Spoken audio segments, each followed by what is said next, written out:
Everyone, good morning. সকলে কেমন আছো? আশা করব সকলেই খুব ভালো আছো আর সুস্থ আছো। আমিও বেশ ভালো আছি। আমি সুস্মিতা। আমার ছোট্ট একটি ব্লগে তোমাদেরকে অনেক অনেক স্বাগত আর ভালোবাসা জানিয়ে আজকে ব্লগটা শুরু করছি। আশা করব আজকে ব্লগটা তোমাদের একটু হলেও ভালো লাগবে। বেশ 2-3 দিন ধরে না ঘুম থেকে উঠতে অনেকটাই লেট হচ্ছে, বলতে পারো মাসখানেক ধরে আমার এমনটা হচ্ছে। মাঝে মধ্যে ঠিক টাইমে উঠে যাচ্ছি, 5:30টার দিক করে যেমনটা উঠে যায়, 5টা থেকে 5:30টার মধ্যে, কিন্তু মাসখানেক ধরে ওই 6টা 6:30, কোনো দিন 7টাও বেজে যাচ্ছে। তো ঘুম থেকে দেরি করে উঠেছি আজকেও।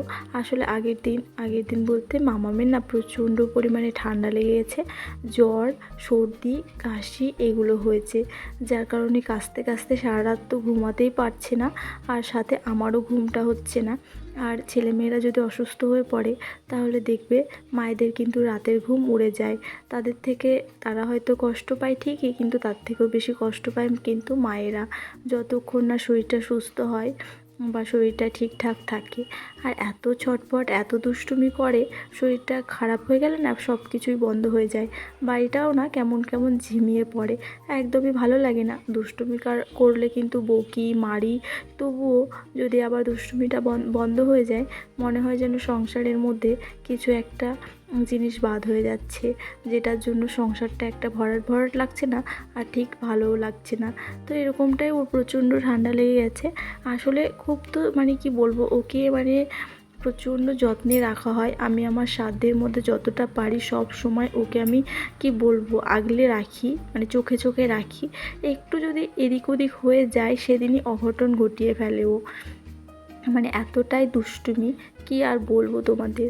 এত মাঝে মধ্যে মাথাটাও গরম হয়ে যায়, কোনো সময় হয়তো মেরেও দিই, কিন্তু আবার পরক্ষণে না নিজেরই মনটা খারাপ হয়ে যায়।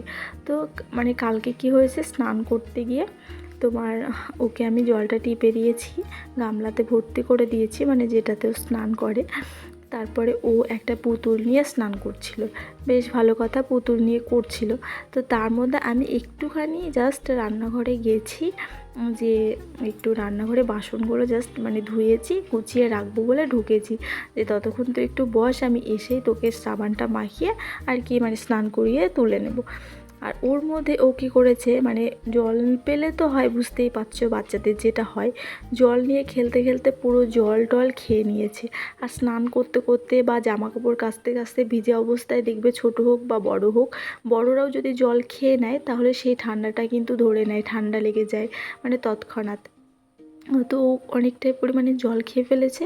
আর রাত্রে হতে বিকেল হতে না হতেই কিন্তু গায়ে প্রচণ্ড পরিমাণে জ্বর চলে এসেছে, নাক মুখ দিয়ে কী করে জানি না জল ঢুকিয়ে ফেলেছে। তো যাই হোক, সেই জন্য মন মেজাজটাও ভালো নাই। আর ওর ঠান্ডা লেগে গেলে প্রচণ্ড পরিমাণে কষ্ট হয়, কারণ বমি করে, কাশি হলে তো বমি হবেই ওর, এটা তো সেই জন্য আরও ভীষণ ভয় লাগে আমার। আর তারপরে বিকেল সন্ধ্যার সময় জ্বরটা আসলো, তো আমি আর ওষুধ আনতে গেলাম না, ঘরে যে প্যারাসিটামল ছিল সেটাই ওকে খাইয়েছি। যদি কমে যায় তো ভালো, না হলে কালকে গিয়ে আবার ওষুধটা নিয়ে আসতে হবে। তো এই হয়েছে ব্যাপার। তো যার কারণে ঘুম থেকে উঠতে অনেকটাই দেরি হয়ে গেছে। তো তারপরে ওকে তুলে ফ্রেশ করিয়ে দিয়েছি। তো বাইরে বসে আছে, ওর বন্ধুর সঙ্গে খেলা করছে। আর আমি এখন ঘরটাকে গুছিয়ে কাজগুলো কিন্তু টুকটুক করে নেব।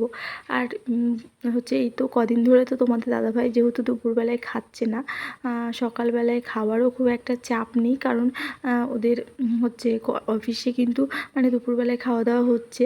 তো সেই জন্য রান্নার একটা চাপ নেই, আজকে আমি অতটা তাড়াহুড়ো করে রান্নাও বসাইনি। তো দেখি কাজগুলো গুছিয়ে যদি টাইমের মধ্যে পারি তাহলে একটু ভাত করে দেব।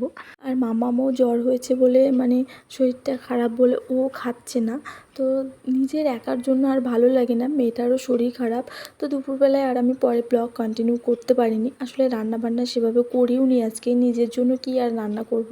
ওই ডাল করেছিলাম আর পাঁপড় ভেজেছিলাম, ওটাই, আর কিছু করিনি। তো ওই একবার দুবার খেয়েছে মাম্মাম। তো তারপরে বিকেলবেলায় দেখো আজকে সকালেও স্নান করতে পারিনি, ওকে নিয়ে আর কি ব্যস্ত ছিলাম। তো তারপরে আমি স্নান করেছি 2টোর দিকে। আর মেঘলা মেঘলা ওয়েদার, রোদের তো খুব একটা তাপ নেই, তো সেই জন্য জামা কাপড় কাপড়গুলো একটাও শোকায়নি। তো সবগুলোকে এখন বিকেলবেলায় এই যে তুলে আর কি মেলে দিচ্ছি। একটা জামা কাপড়ও শোকায়নি জানো তো। ওই 2টো 2:30টার দিকে স্নান করেছি আর ওই কাচাকাচিও ওই দুপুরবেলার দিকেই করেছি। সকালবেলার দিকে মন মেজাজটা ভালো ছিল না বলে কোনো কিছুই আর কি করতে ইচ্ছে করছিল না। তো এখন এই যে জামা কাপড়গুলো মেলে দিচ্ছি ভেতরে। আর দুপুরে তো বললামই সেভাবে রান্নাই করিনি। জামা কাপড়গুলো এখন মেলে দিয়ে বিকেলে যে কাজকর্মগুলো থাকে, যারা ঘরদোর ঝাড়া, তারপরে মানে টুকিটাকি যে কাজগুলো থাকে সবগুলো করে এখন একটু ফেনা ভাত করব, যদি গরম গরম খাই। আর তোমাদের দাদাভাইও একেবারে খেয়েই চলে যাবে, রাত্রে আর খাবার নিয়ে যাবে না। তো এখন যেহেতু 5টা বাজে, 5:30টার দিক করে মানে আর কি ভাতটা বসাবো। আর ঘরে যে প্যারাসিটামল ছিল সেটা খাইয়ে দিয়েছি 2বার, দুপুরে মানে সকালের দিকে একবার আর দুপুরের দিকে একবার। তো জ্বরটা অনেকটাই কম, সারাটা দিনে তাও একটু কমই হবে, কিন্তু রাত্রিটা নিয়ে বেশি চিন্তা।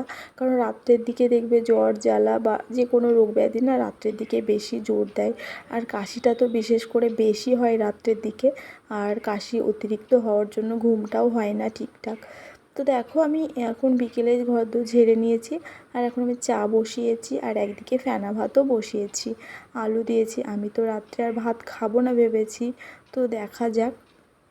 আর ওইদিকে আটাটাও শেষ হয়ে গেছে। গমটাকে মানে রোদ হচ্ছে না ঠিকঠাক বলে গমটাকে ধুয়ে দিতে পারছি না। তো গমটা ধুয়ে দিব, তারপরে সেটা ভাঙিয়ে আনলে আটা হবে। আটা একেবারেই মানে নেই বললেই চলে।